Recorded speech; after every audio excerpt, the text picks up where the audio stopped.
Good afternoon, ladies. Again, a women roundtable again. Welcome.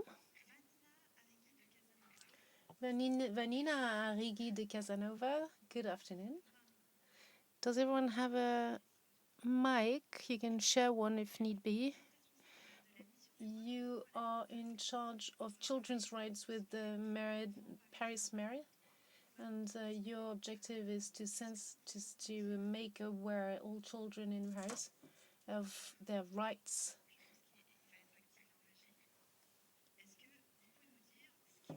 So can you tell us what led you to work for and with children? Good afternoon. Well, it's quite a matter of chance, but on the long run, it was very meaningful.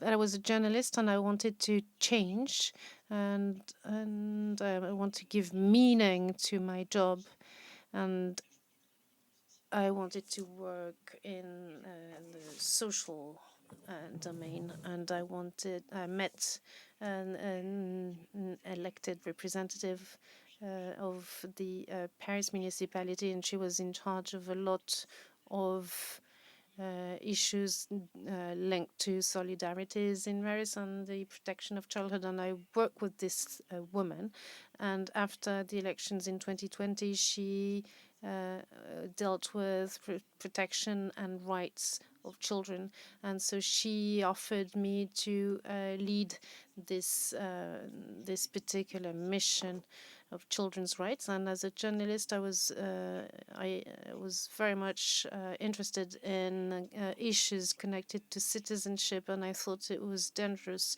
to see people around me, very cultivated people, not knowing the way our institutions worked. And I thought that living in society, we needed to know how democracy and democratic institutions worked. And so I work now with very young children. And so from a very young age, you train them to know how to deal with that. And so it has a lot of meaning and for me, and I think it has a lot of meaning for them as well, and it's very satisfying. Right, so we may come back on that. Daniel Valente, your research associate with the Laboratory of Sensory, Motor, Affective and Social Development at the University of Geneva, and you work on visually impaired children. Why did you decide to work on that? Well, ever since I started training in arts, and also after that I trained in psychology, and I worked with psychology based on the sense of touch. And my main research field is how to make visual culture accessible to visually impaired children. So I wanted to work on images and question those images, because these images are created by people who see, and how to make those images accessible to visually impaired children. And so these are made tactile, and so we see them in museums. I don't know if you've had the opportunity to see tactile art. And we see illustrations with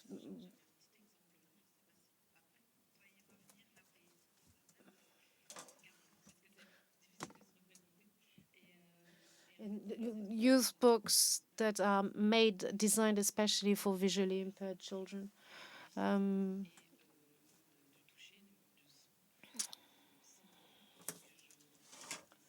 so I wanted to decide to create a participatory design to produce material for these visually impaired children. So you're going to tell us a bit more about what is participatory design. So Sophie Sage and Shinami Sakai, you're both English-speaking people. So if you want headsets, please do not hesitate. So I'll listen to you. I will talk to you in French, but I will listen to the translation. So you both work for the Young V&A, and it's part of the Victoria and Albert Museum in London.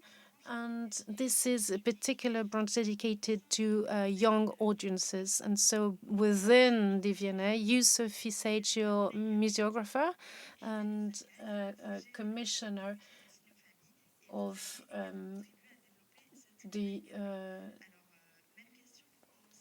interpretation producer, and you, Shinemi Sakai, you are informal learning at the Young V&A. So can you tell us why you wanted to work with and for children?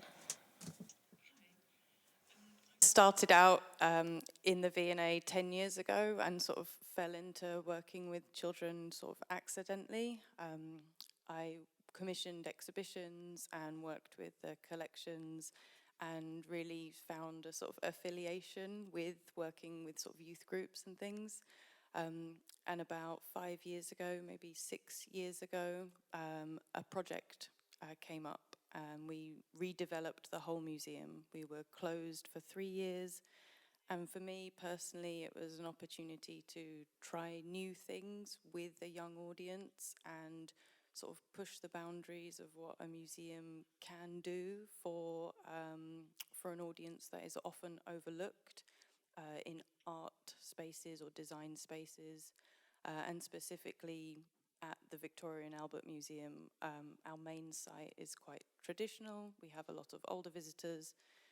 So yeah, I wanted to do this project, work out how to really create a museum that has children at its heart.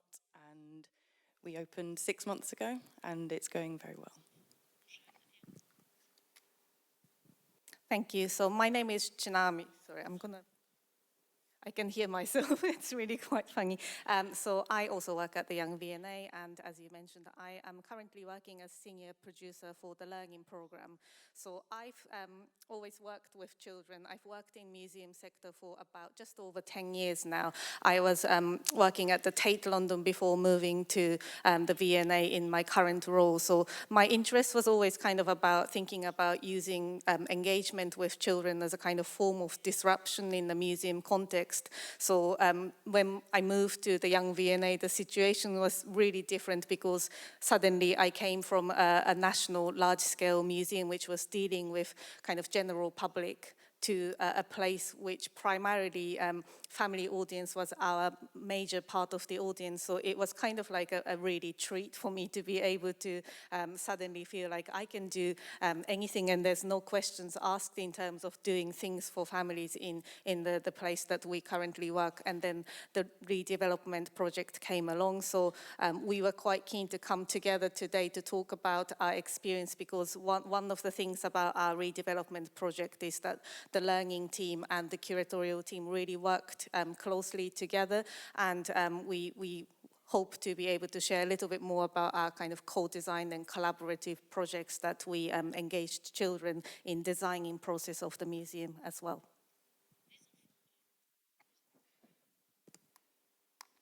Merci beaucoup. Thank you very much. So yes, we're going to talk about participating, being involved this afternoon, because you all have in common in various aspects the fact that you, on an everyday basis, involve children in your projects. So to start with, we'll have a look at a clip and see how we can involve kids on an everyday basis.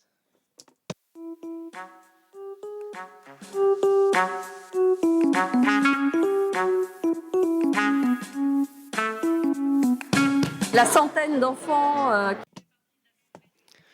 So 100 kids that are part of the citizen assembly, and so they talked about children's books, solidarity, and the environment. They talked to the mayor of Paris. They asked all the questions they wanted about regarding the cities, municipalities' work.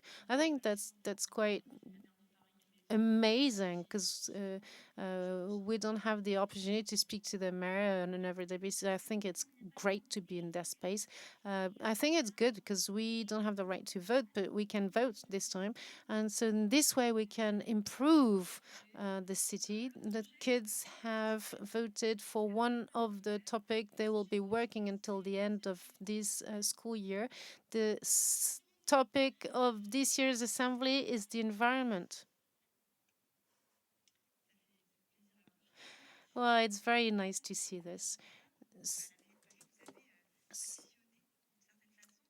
So, Vanina Arrighi de Casanova, you work in the Paris municipality and you worked on the right to participate.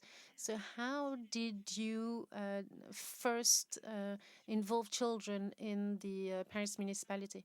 Well, I might not be able to say how it started in the Paris municipality because it started way before me and it's still done for a number of projects. I think the municipality really strives to engage children more and more, especially so school courtyards are being refurbished and changed into what we call oasis courtyards. So this is the kind of projects in which we involve children with participatory budgets as well. We try to involve children more and more. I can't list all the projects that already exist. I might know all of them anyway. But regarding what I do, it was part of the DNA for the rights of children when it was first created because it's fundamental rights for children. And so the core of our action is to disseminate the children's rights and make them known and promote their content.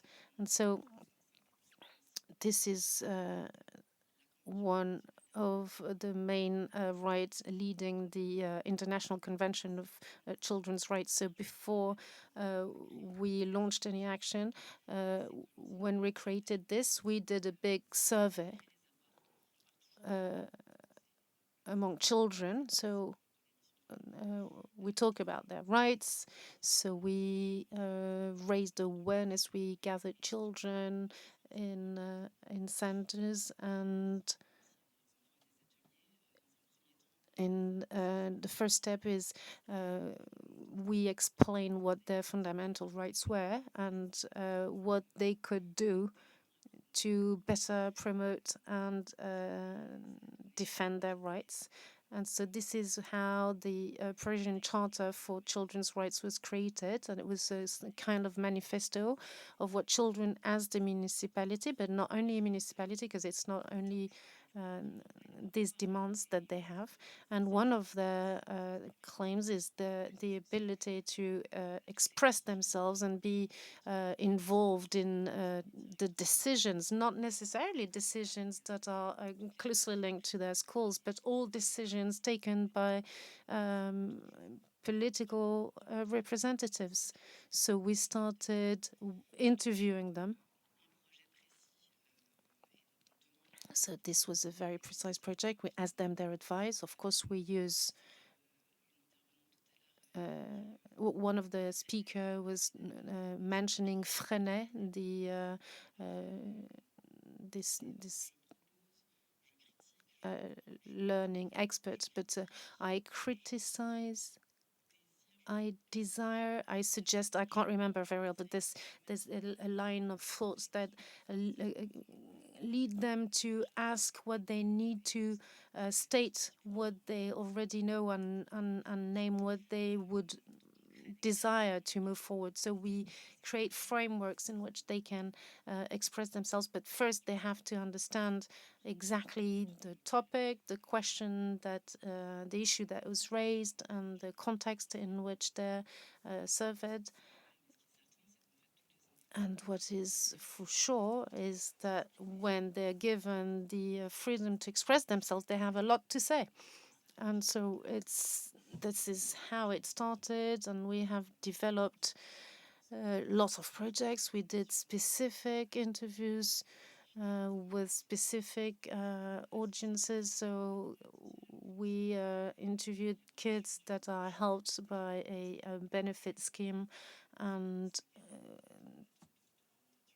so that's what we did over the 5-year mandate of this institution. And so we interviewed them just as well as we interviewed the professionals that are involved in this. So who better than they can say what they need and want? And so this year we created the assembly, the children's assembly. You've seen this clip that is gathering together teenagers that are representative of Parisian kids, and so they can give their suggestions to the Council of Paris on the environment, as you saw. So this is not a children's topic; it's a topic for everyone. And so we've been helping them in this project to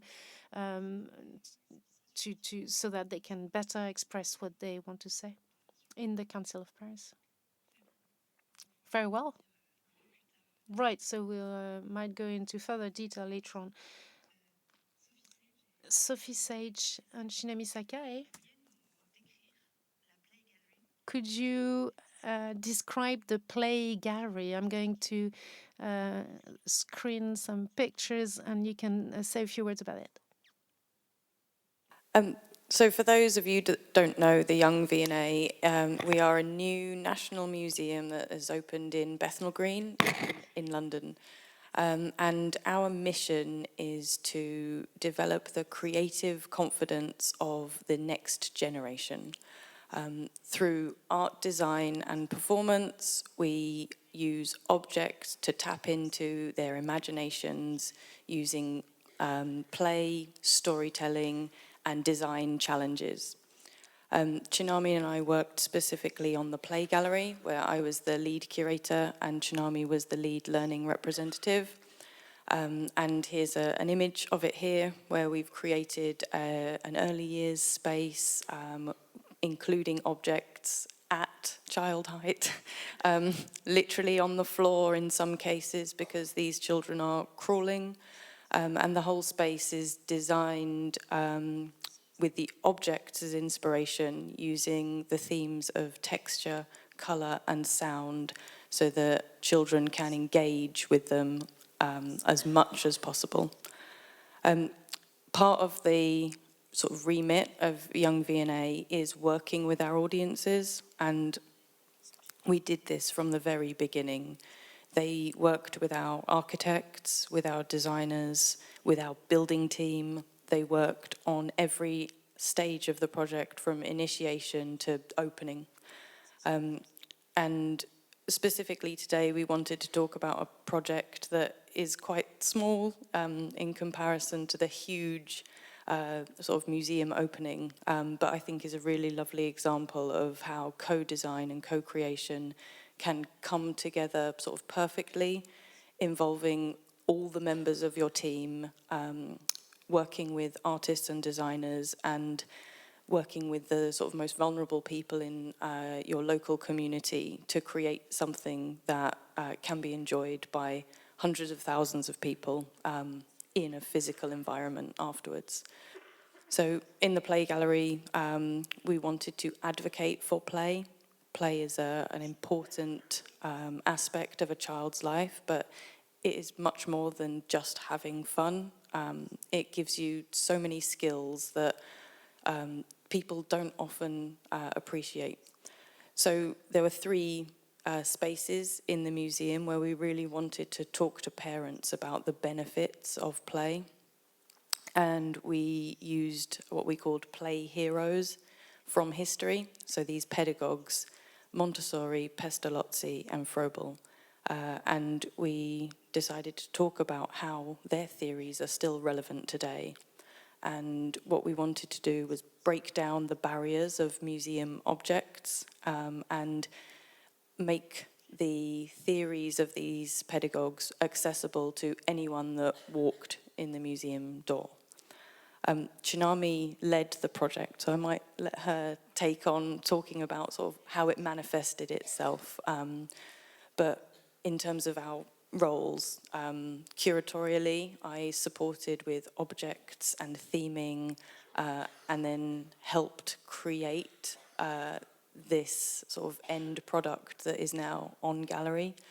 And then Tsunami was very much learning representative, working with the designers, with the audiences, and both of us eventually coming together to create something sort of on gallery. Should we carry on? Thank you. So yeah, as Sophie mentioned, we did a kind of number of different collaborative projects throughout the museum because we were working on 3 permanent galleries, so it wasn't really possible to actually co-design every single element of the whole museum with our audience. So the way we kind of approached was to pick kind of right moments or most impactful moments that we wanted to work with our audience groups and kind of built a series of projects that had a kind of end result impact on the gallery displays. So Play Hacks project, which Sophie just mentioned, is just one tiny example of multiple other projects that we involved our audience in the process. But in a nutshell, I wonder if we have any photographs of that project or displays, maybe. Alors, en fait, c'est des... Sorry, I was going to ask you later on to talk about these actions, but maybe we can talk about it now. Yeah, let's.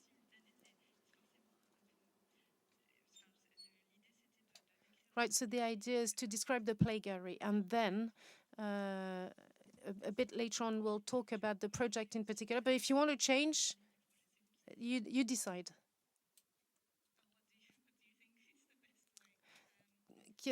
I can talk now, yeah, let's do that. So, yeah, Play Hacks project, in a nutshell, we involved a group of families over, I think in total we worked with the same group of people for like a year plus in the kind of different phases of the project. And in the kind of initial phase of the workshops, we spent 6 weeks with the same group of families who were through a primary school, but we invited the entire family groups who were attending the school. So we had children of all ages from kind of birth to 11 years old and their extended families, so parents, carers, and aunties and grandmothers, and sometimes like neighbors, I don't know, you name it.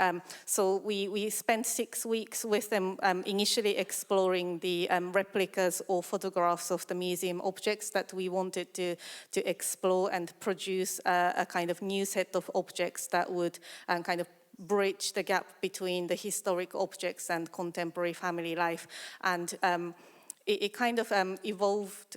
Initially, we were kind of, starting from exploring museum objects, and then we would do a kind of version of creative activities that were linked to some aspects of the museum objects. And then through the 6 weeks of the project duration, the kind of format of the workshop became kind of more and more fluid, and families kind of decided what they wanted to do in the workshops kind of quite freely, and we were sort of letting families respond to our kind of proposition in a quite free way, and then we were observing what they were responding well, and then that will kind of be reflected back as a team of a creative team and museum team together in order to kind of come up with a proposal for the new display objects. So I guess it is quite an interesting project in the sense that in my experience, co-design workshops often start with a quite clear proposal. You set the scene with the group of young people, explain the project, and this is the aspect of the museum that we would like you to think about the design of, etc.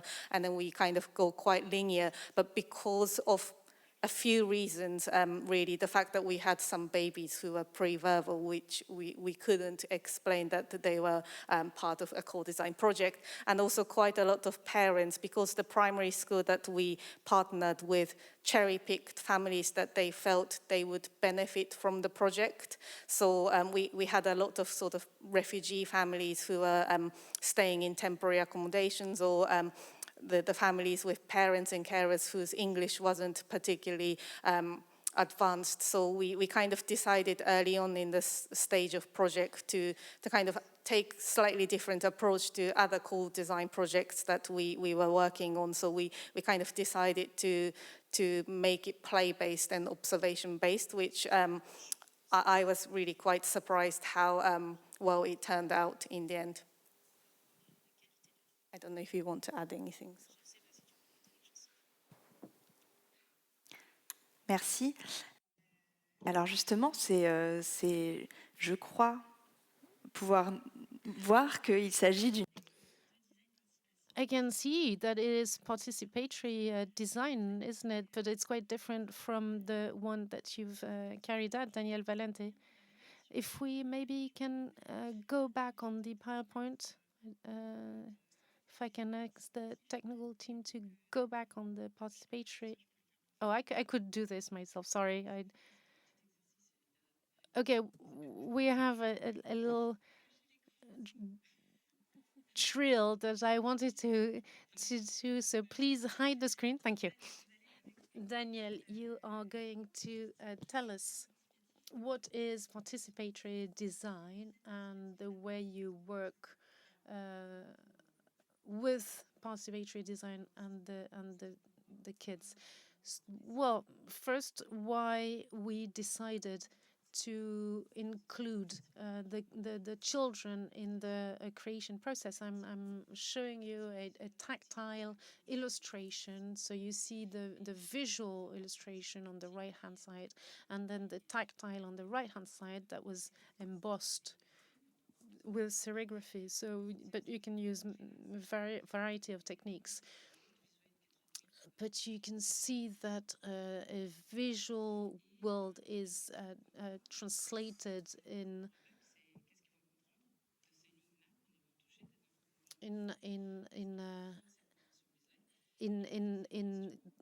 the material book, and so we wanted to know if we could find illustrations that could be used with the sense of touch or other senses that we have, to give a different way of reading a book. So we started with the publishing house Les Doigts qui Rêvent, and we that have tactile books. So it is for visually impaired children, but it's for every children, in fact. And so this is a little drill for you. Can you ask the second question? How can we take into account all the particular points of visually impaired children? So this is based on my PhD. So this is a drawing that was done by visually impaired children. And so this drawing is representing something. So please ask yourself what it could be. Of course, when I do this with people who see, they say, oh, it's a passion fruit. And it's a brush for your hair, and a hairbrush. So but it's a river. And so this circle going round these dots is, in fact, the water. And so this is what the child feels when they're in the water. And the little dots are actually the stones under his feet, the pebbles under his feet. So you see that we're going to create illustrations for visually impaired people, and from our perspective as people who see, it doesn't work. Because when you see, you'll do something like this, you'll draw fish, series of fish and waves, but the visually impaired children won't necessarily understand these children. So this is why we decided to use participatory design. So what is it? It's something that is part of design, and it's user-centric. So we're going to ask people to adjust, and we will ask kids, instead of asking kids to adapt, we'll adapt to them. So there's different ways of going about user-centric design. So instead of just observing behaviors and setting up appropriate answers, we're going to go through a test phase. But sometimes it's because when we do that, we have moved forward already, and even though it doesn't really work, we can't go back. But instead, participatory design includes this at the very beginning. So the idea is not yet, it's not here, it's not there yet. So we want to include children right from the beginning, and this is what defines a participatory design. So we can talk later on about more in detail, but maybe we'll go around and we'll come back to you and go more in details about what you did. So the fact that you are including children right from the beginning means that your idea is not there yet, and the children are the ones who give you the ideas. And we're going to watch a small clip of a workshop to draw the Parisian Charter for Rights. Boys alone don't have to do sports.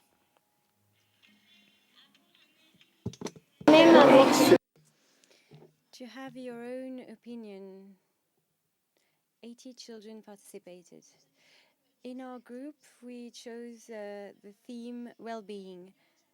Some of the ideas we had: to better eat at canteen, avoid waste food. We want a job that will make everyone happy so that we can all go to university regardless of our background. I said I want to help the teacher to tidy up the room because she's got a lot of work. Acceptation of differences and diversity, not judge according to the way people dress, what they believe in. And this charter is then going to be submitted to the City Hall, Paris City Hall. So it shows a clip of what happened during the workshop. I'm interested in knowing how you select those children.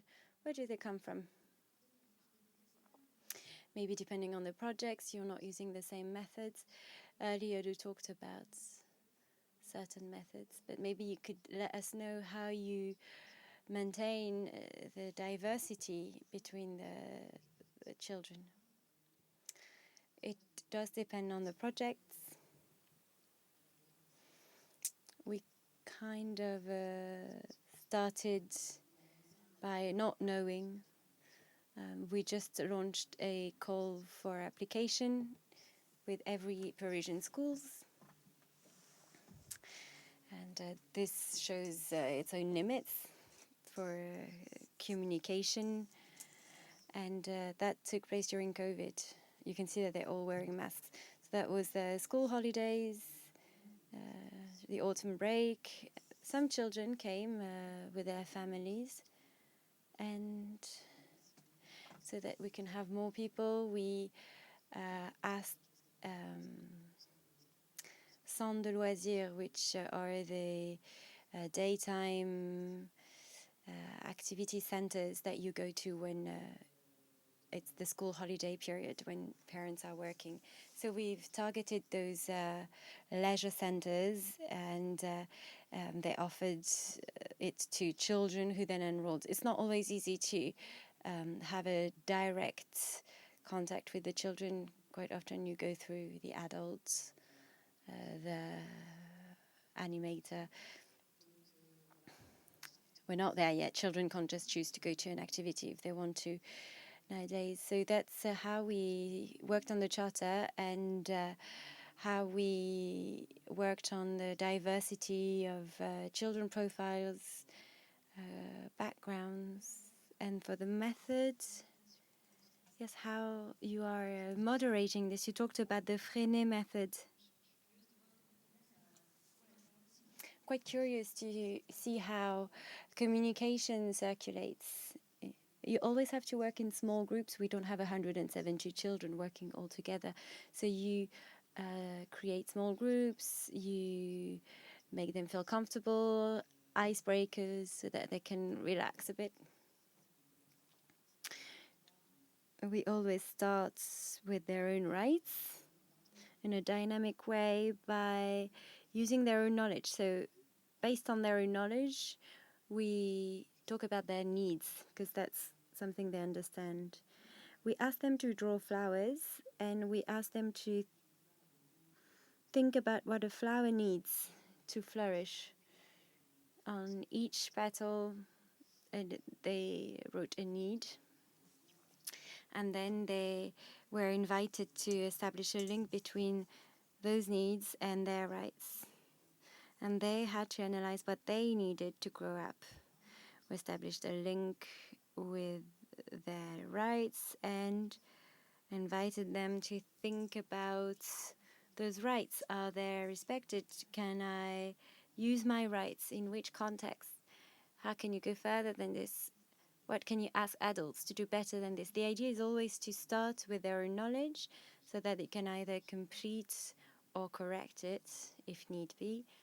And what matters is that they know their rights, that they become aware of the needs that they have and the rights that they have so that they can defend them in front of adults. And that was what the Parisian Charter about, rights that are guaranteed but unfortunately not always respected, including in France.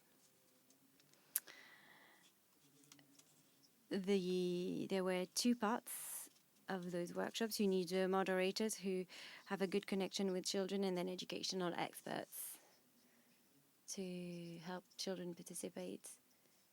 And they supported us with this method. For the very young ones, it was not about their needs. They had to think about a bird, a baby bird. What do you need when the baby bird is wounded? How do you take care of the bird so that it can fly again? And that's then connected to their own needs so that they can grow up well and fly away from the nest.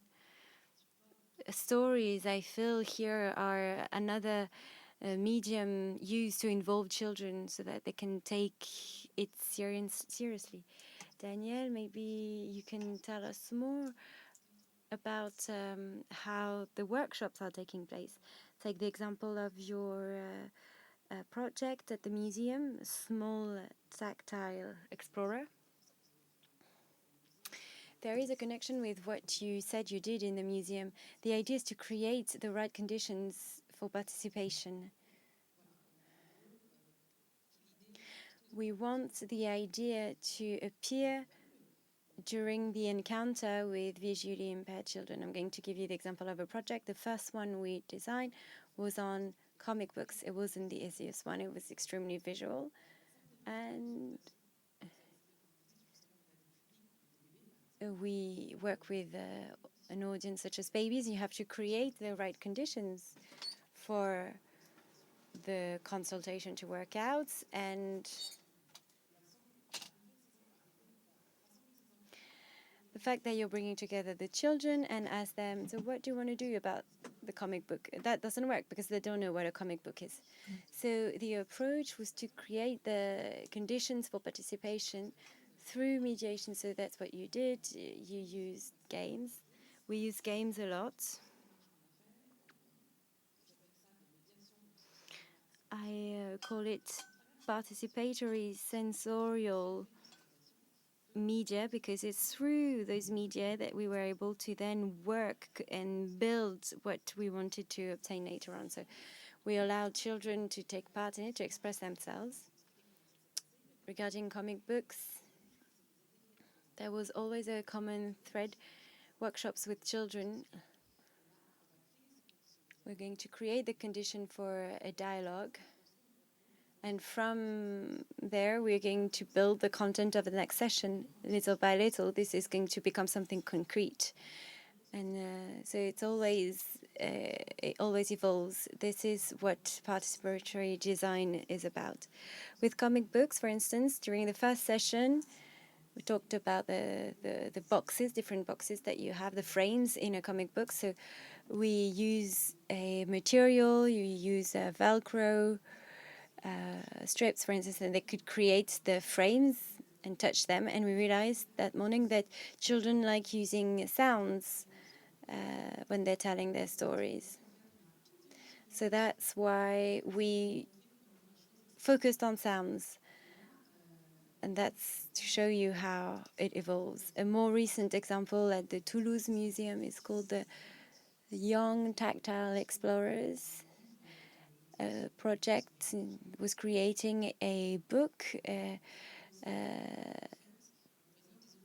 tactile book, and that's you present objects and to create illustrations and the text. We ask children to participate. And once again, here we organized sensorial participatory moments. And here, this is a kora, a music instrument that children could touch. And they were telling us about what they were feeling with touching something, or they were comparing with something from their daily lives. And what you see here, for instance, you can touch the book, because that's the main part. You touch the book, and to present the story of the biface, you have to explore what it is, the original one. You read the text. We collected everything they said through those mediation sessions. We asked them about the texture, the shape, the hardness. So that's more about the senses than the touch, rather than what you can see. And children also drew illustrations. They oriented us towards specific materials, and we built the illustrations, the text for each object in the museum, and that's the results that you can see here on the left-hand side here.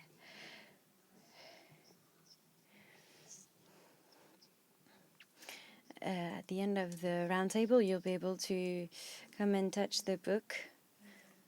It's fascinating. Sophie Sage and Shinami Sakai, you're working on the same project, so that's why I'm addressing you together, but then you can share the floor, of course. When we talked to each other, when we prepared the roundtable, you talked about empowerment. In French, we may say empouvoirment. I think it's a very strong word. And I'd say that this is characterizing all of your approaches. Could you tell us more about how you're working on children's empowerment through those workshops and through the Play Galleries project? Go into a few sort of smaller projects in the Play Gallery and beyond. I think one of the great things about co-designing with children is being able to do two sort of types of work. And one of them is prepared and planned. So we built co-design into the sort of structure of the redevelopment. So we built in months and months of additional time, because we knew that co-design would slow the project down. We got our architects on board very early on, because we knew we wanted children to influence what they thought about before they'd even started putting pen on paper. So that's sort of one part of co-design that empowers children, so they feel like they are part of a project from the beginning. And 6 years working on a redevelopment, for us that's not a long time. For a child, you might be their whole life. And we work with the same children again and again and again. So there is a sense of empowerment there for them, that they have grown up with this project. Even if they have left the school that we're working with, their siblings now work with us. So their families are part of the museum. So there's the big picture that empowers them in one way. And then there's also building in flexibility with co-design so that you could do smaller things quickly and reactively. So even though we had moments of large-scale, project-based, weeks of sessions, schools involved, we also tried to take opportunities to do little bits of working with audiences wherever we could, even if that just meant let's go to the museum and ask some questions.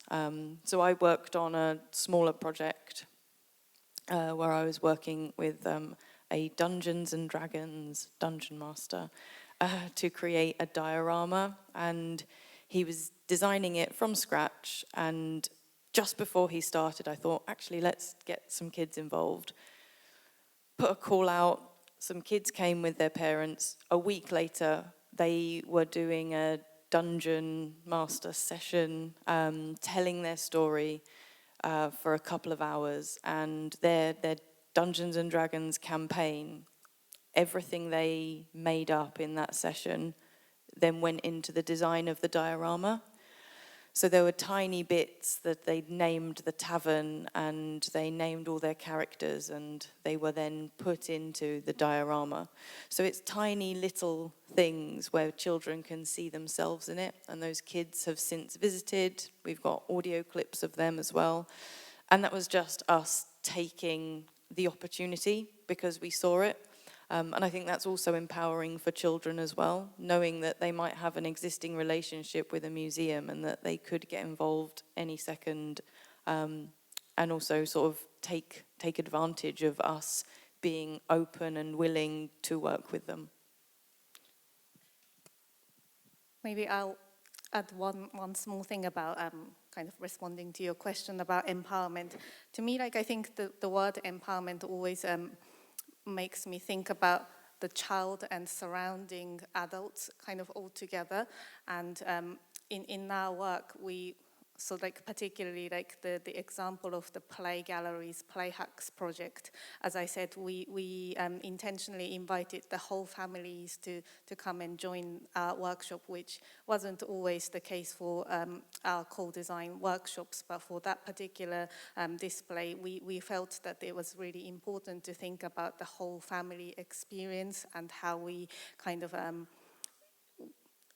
involve adults in the kind of children's life in the process as well, as much as possible. And I guess often museum education work is that it's not the same as schools or kind of council or community work where we maintain that kind of close relationships with the same children in a kind of really fundamental way. We did that to an extent through the co-design workshops where we had several years of partnership with the same primary schools, etc. But we wouldn't always kind of have the kind of same in-depth relationship with school teachers and pupils. So we are kind of constantly thinking about what is the most impactful way that museums can provide in terms of a child's life. And we kind of, really want to think about their experience beyond what we are seeing in their life. So we kind of often think about engagement of parents and carers and school teachers in a kind of learning work in order to kind of think about empowerment in a holistic way. And I think that's something that to me really opened my eyes through a lot of co-design work, because we worked with primary schools and family groups or children's centers group, and we saw the same children coming to our museum in the school group or visiting as a family, or kind of bumping into them in our outreach sessions. And it kind of made us really realize that the child life isn't kind of separated in the way that sometimes museums can see. We have schools programs and we have families program, and Sophie's working on the text, but actually a child's life is much more holistic than we think. So that's something that it made me think a lot more as a result of working in co-design workshops.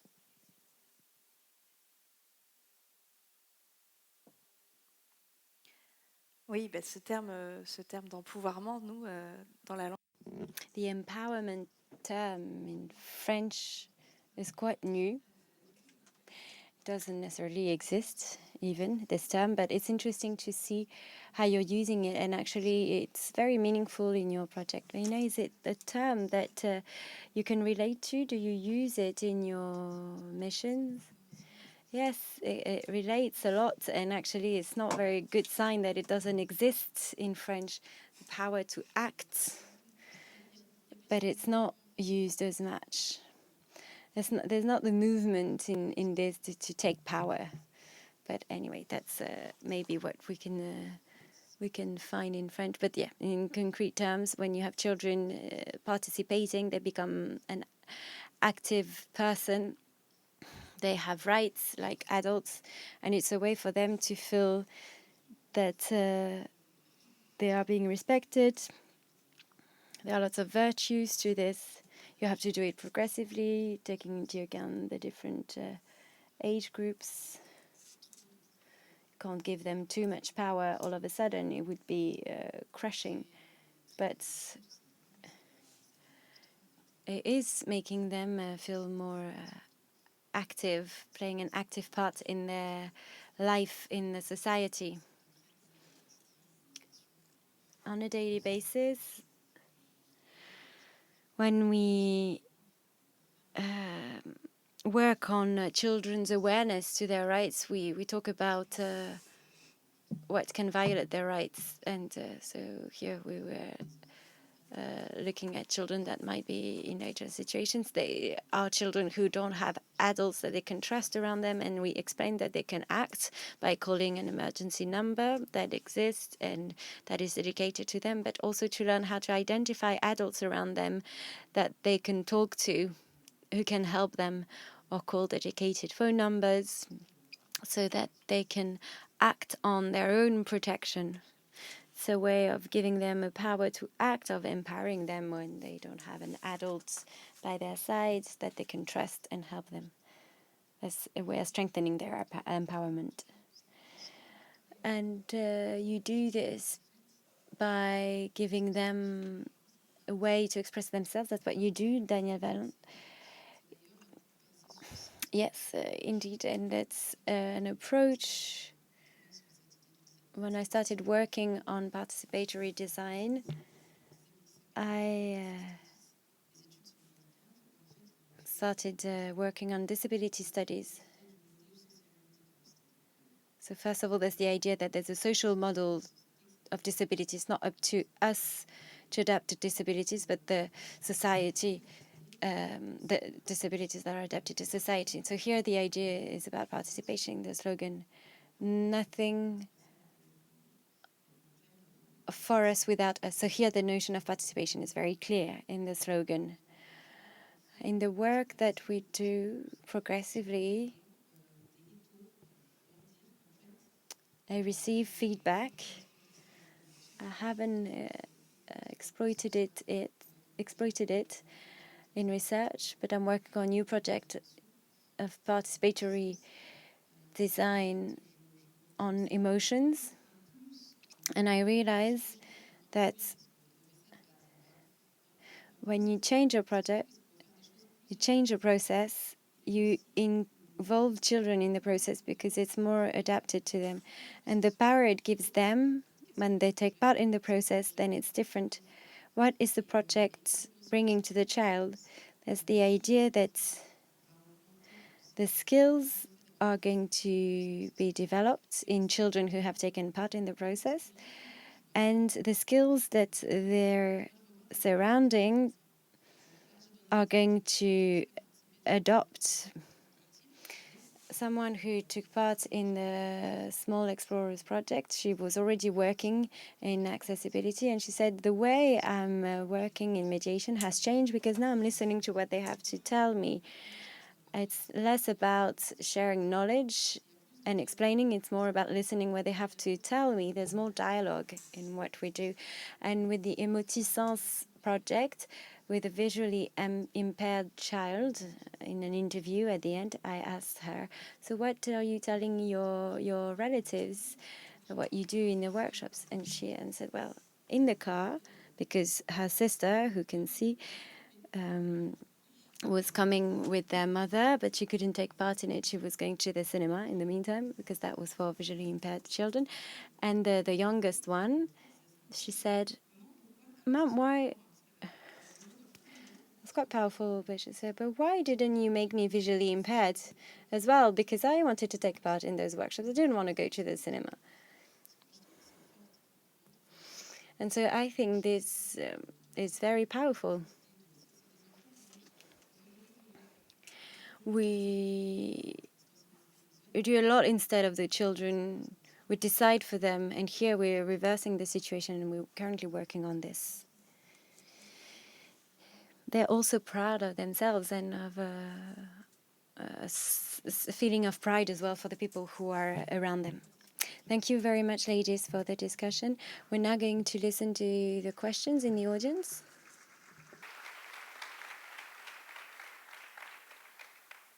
Est-ce qu'il y a des questions? J'en vois une.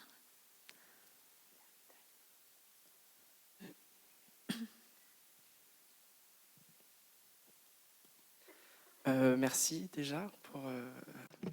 Thank you for the discussion. A question for the Play Gallery. You told us about how you built it with children.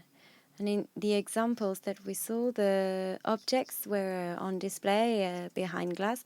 So I was wondering, when you are presenting them in the exhibitions, how are children playing an active part in their visits?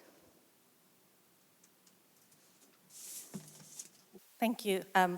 It was really impossible to explain everything about the project in that short amount of time, but the PlayHacks project sort of evolved as the process went, and in the end we ended up producing a series of displays that went in the glass cabinet, but also ended up producing a play kit. So we also, I completely forgot to mention the name of the lead artist who worked on the project. So we worked with a design company called Play Build Play, whose specialism is all about co-designing and collaboratively making products with young children. And because we spent a really long time playing with family groups and learned so much from them, we kind of had all these like raw data photographs and our notes and reflection meeting notes, etc., that we really ended up wanting to do so much more than the small cabinet spaces that we were given to create something to permanently display on the play gallery. So we produced a kind of box of loose parts in the end, in short, and that is something that we are currently using in a lot of learning programs. And also Play Build Play produced a series of what we are calling sensory tiles, which are responding to some of the play gallery objects and design of the gallery spaces as well. So in sort of more facilitated early years sessions, we are trying to kind of bring some elements of display out to be able to explore and played by the visitors. So even though our current gallery design is much more interactive and hopefully more active than previous iteration of the museum before redevelopment, we are still kind of also trying to add some more kind of loose parts and resources that allow more active play in the gallery as well. Sorry, I'm going to add to that as well. So with that particular project, we're very aware that we're working in a space where the objects are behind glass. Glass is our biggest enemy when engaging children. So the other sort of element of the play hacks, it's very, very layered.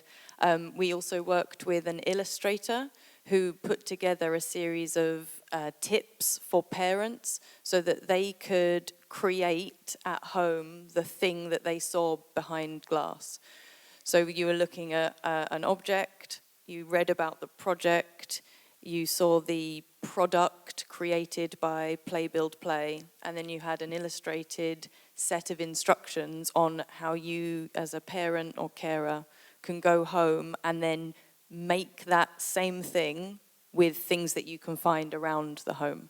And I think your question was brilliant, because we were constantly asking ourselves, but the glass, how do we break down that glass barrier? So a lot of our projects sort of tried to result in things that people could either take home or do in workshops. Merci.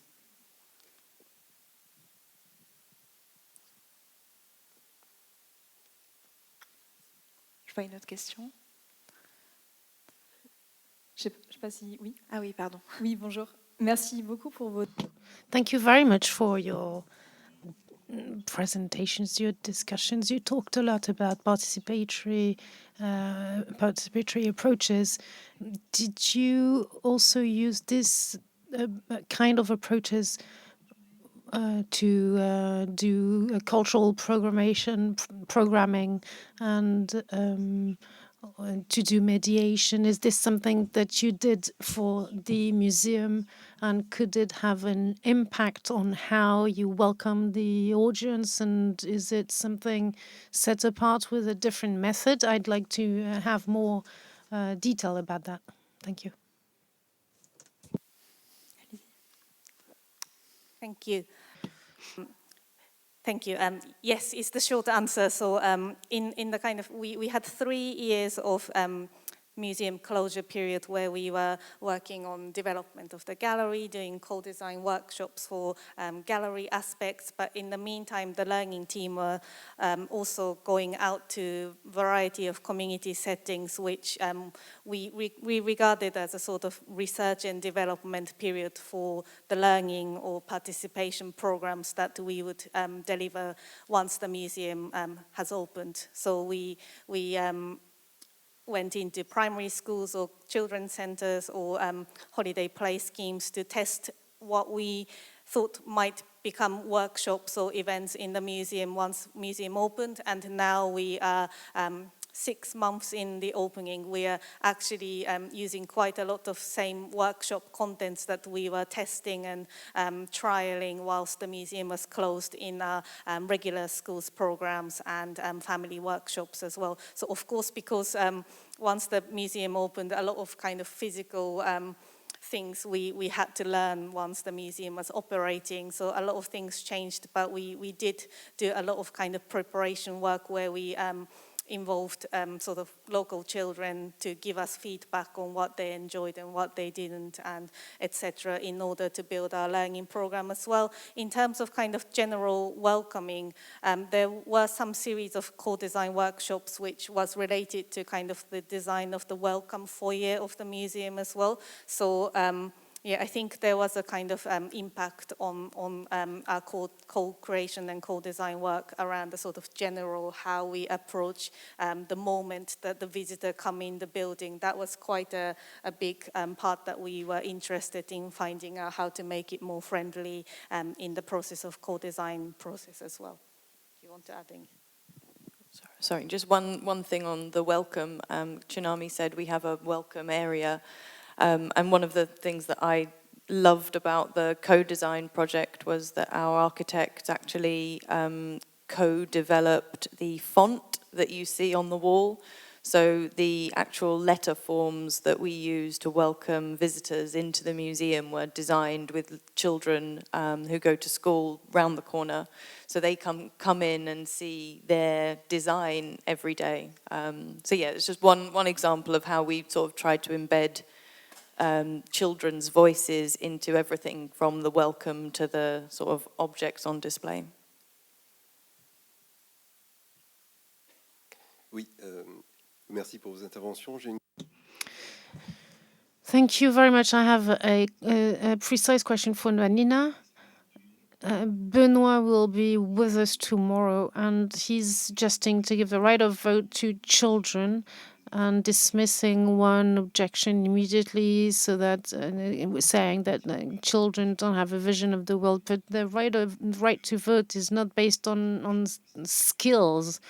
And if we lose our intellectual abilities, we don't lose our right to vote. So she's suggesting to imagine a world where children will have the right to vote, what would that change in the way we explain the world to children, and what would that change in terms of public policies? I wanted to hear what you could say about that.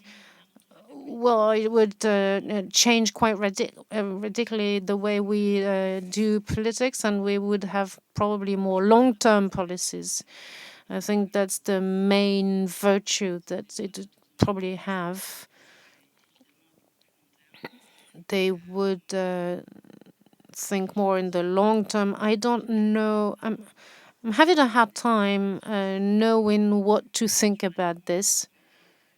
Everything in me wants to say, yes, we should give the right to vote to children. And politicians would have to have longer term visions. But what scares me is the adults filter, the influence from adults on children. And I think there's a lot to be done before children can use their right to vote. But yeah, it would be a nice way of helping thinking the world in the next 20, 30 years instead of thinking it on the short term.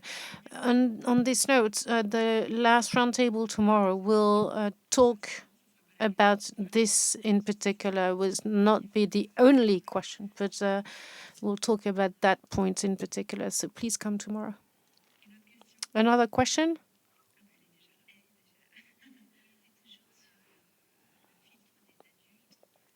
Yeah, coming back on the filter from adults on children, on Mrs. de Casanova, the themes that are suggested, do they come from the children themselves, or is it something suggested by the municipality?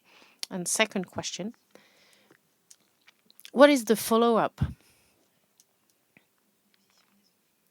when they give suggestions or actions to take? What is done in the end? Well, right. So there's very precise projects where we are interviewing children, and they have to choose among different themes.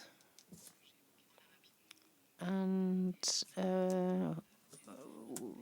when we asked children benefiting the social help for children, it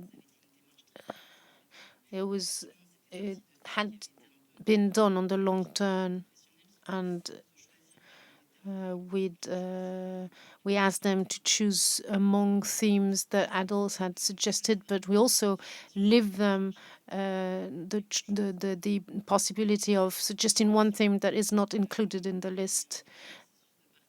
But if you want to make it really participatory, it's not easy to implement, because we never know what's going to come out of it, is what we try to do with the Citizen Assembly for Children. It's difficult to go from scratch, but for anyone, but in particular for children. So we started for children. Okay, your situation in the city, your place in the city. How can you feel better in this environment? And so during the workshops and discussions after that, they talk between themselves, and the moderators are just there to make them express what they want to say. But the idea is for them to say what they want to work on, and this is the best way, I think, to involve them. And in the Parisian Charter has addressed a number of themes on which the Paris municipality has a say. And they were also asking to be better protected. They talked a lot about violence when we did these workshops.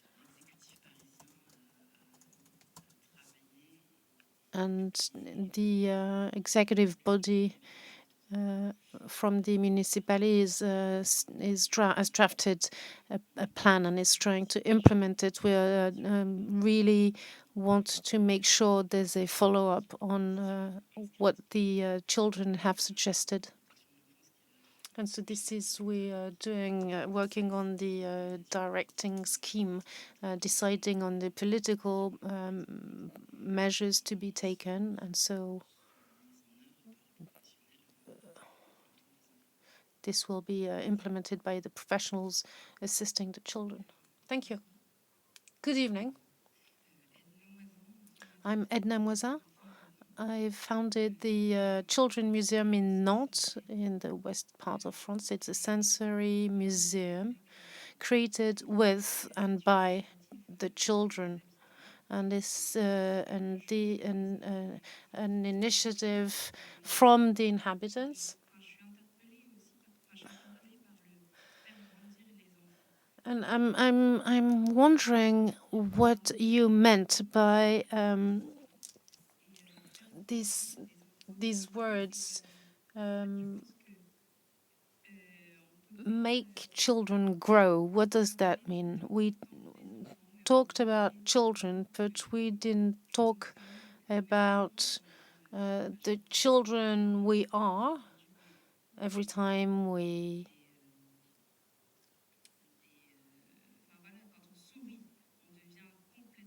when we smile, for example, we're filled with an emotion.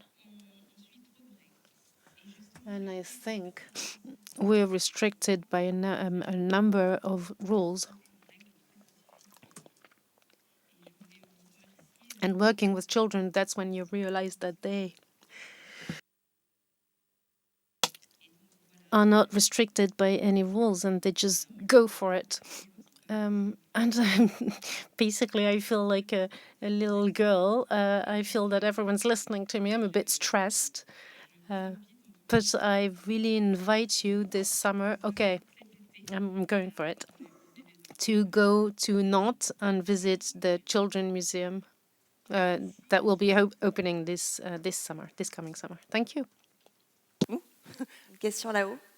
Oui, merci beaucoup à tous.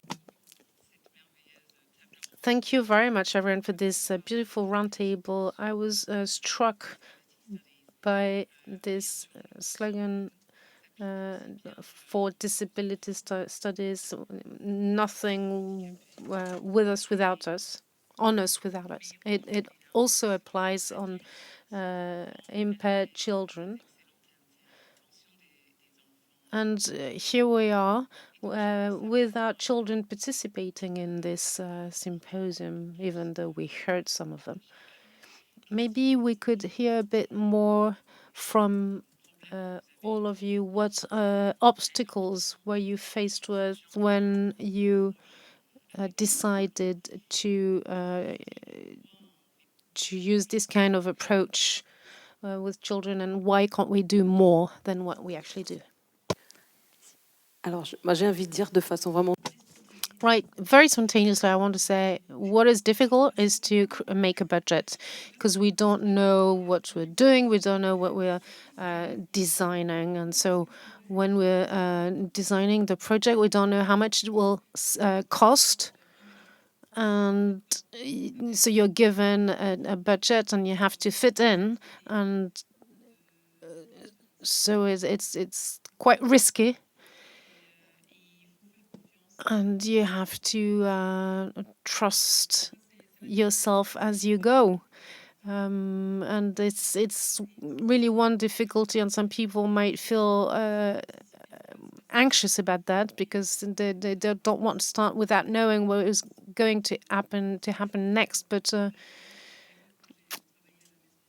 when I worked in the publishing house, there was also this idea of time, because you need to, when you work in an association, you need to set objectives in a schedule, in a timeline, but we needed to take time to think about things, and sometimes you have to find the right balance between the constraints, the time constraints, and what you want to do.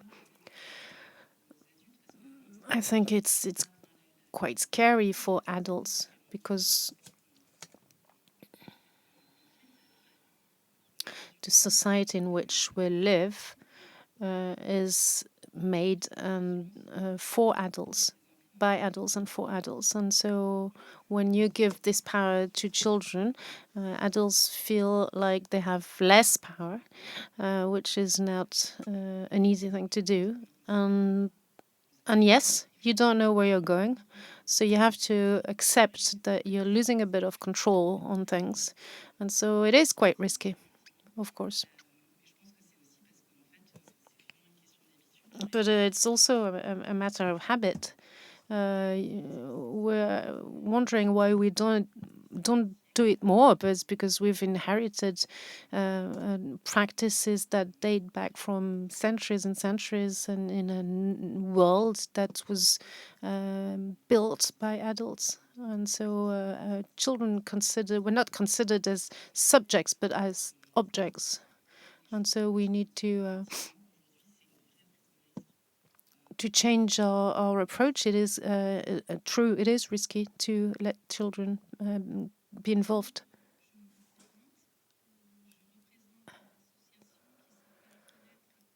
Good afternoon. I represent an association which is called Knowing and Protecting Nature, which is located in Paris. And I'm at the initiative of a project, it's Childhood and the Living World. We have already made tests in the Catherine Labouré garden, and the main difficulty that we were faced with was the way adults were considering kids climbing up trees, picking flowers, playing with sticks, and hiding in the bamboos. So with one of the organizers that were very much in favor of forest schools and free games for children, we had to make sure these kids could go around this garden freely, especially with the Paris municipality officers in these gardens. We explained to them our approach, and we realized that these children, being spontaneous and doing very childlike things, like going around, running along and around, and things that I was doing myself as a kid, was not very well accepted. But these kids would come out of school and needed to release their energy, and this was not very well perceived by adults. And so this was one of the difficulties we're faced with. I completely agree with that. And one of the things that was hardest about working with children at the V&A is having that culture change within the organization. You know, in order to do co-design well and to keep doing it well, you need buy-in from every level that you work with.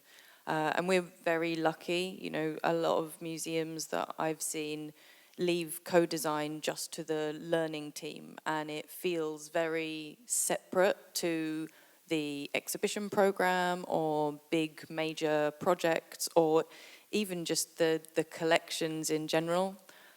With Young V&A, we don't have that problem. Our curators come to co-design sessions and they will work with children, and our heads of department will do the same thing that our assistants do, and everyone works together. And I think that's because we've had that buy-in from our director to say co-design isn't just something we do, it's everything we do, and everything that we plan and everything that we discuss has children at the heart of it. So as much as that's hard for everyone that sort of doesn't work in an organization that has that culture, I think for us it's been a real eye-opener to have the privilege of having a senior management team that lets us take those risks and lets us experiment and lets us spend money on things that might not work out, and accept that as a working practice. Je rajouterais que Yes, absolutely. And I want to add something. Because you can gather together children, offer, suggest activities, but nothing will come out of it because you don't really know what approach to take on, and because you're thinking, okay, we're going to do as we adults do. Remember the river that I showed you. When the kid was saying it's a river, I could say, no, that's not it. It's wrong. So I'm not going to draw any lesson from it. So we need to position ourselves in the correct way. We have to open up and be able to listen to others. I think that's part of it. We'll have one very last question. Good afternoon. Thank you very much for these case studies. But before I ask my question, I wanted to share an ongoing project. I'm a facilitator in a participatory approach, and I work with the Strasbourg Museum, and we want to involve inhabitants and decide the next participatory body of the museum. So they will decide how they will be involved in the museum, whether it be committees, referendums, or other approaches. And this will be on cultural programming. And because your projects are very well documented, I need to say that Métis and Sidi Lebas have published a very good report on the first two phases of interviewing the general public. But my question is, I'm not familiar with working with children in participatory approaches.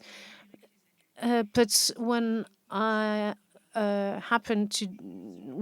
I didn't, though, work with children, I realized that they weren't much more liberated than adults. They were also a bit quite restrained. And the very rare occasions when I worked with children, they were saying, "Oh, it's the adults' work to do this." So my question is,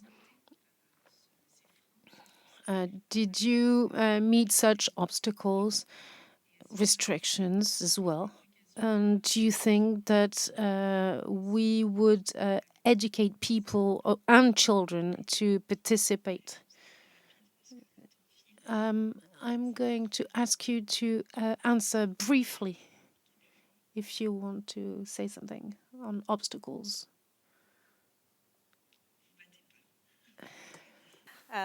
Thank you.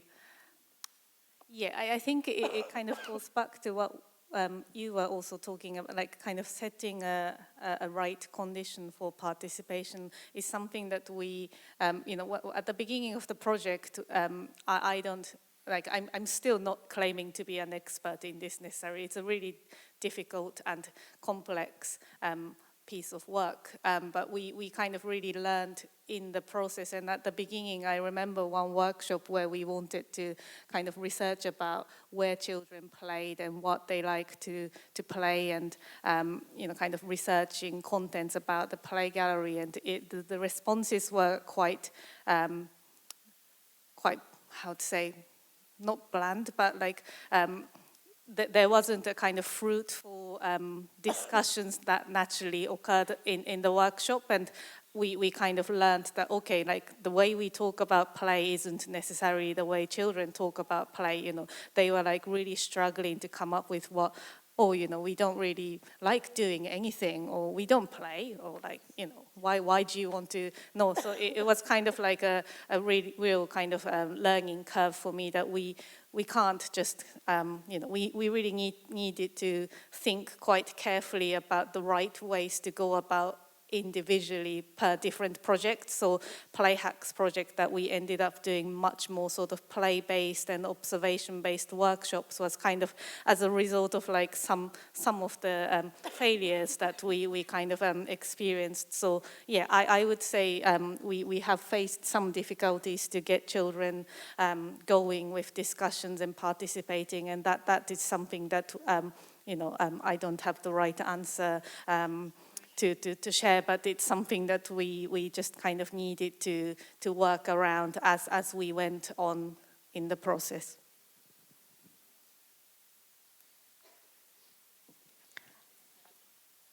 Daniel, allez-y, hein, le mot de la fin. C'était une réponse rapide.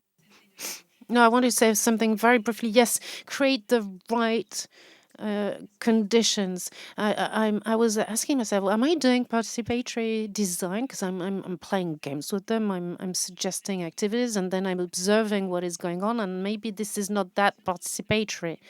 And then little by little, I realized that it's not the way you do it. You can do it in different ways. You can do interviews, you can do mediation work, you can do a number of things, but it's not the method in itself. Is when you do it,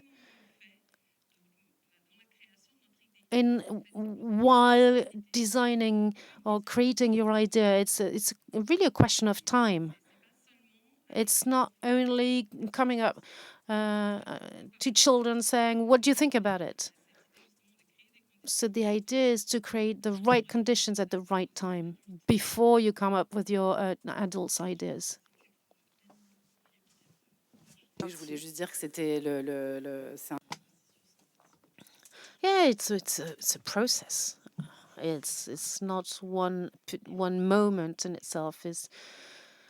Obstacles are very connected to the constraints we usually have. You have to do this for this budget on this timeline. So, but the participatory approach is a long-term approach. I think one of the things we can take home from this afternoon is that these projects didn't go the way that you had imagined in the first place, but it doesn't matter because the most important thing is the result. Thank you very much, all of you. So this is the end of our first day. We'll meet at 6 p.m. at the Cité des Enfants to celebrate this all together. Don't forget to give your headsets at the entrance of the room. Thank you very much for being with us.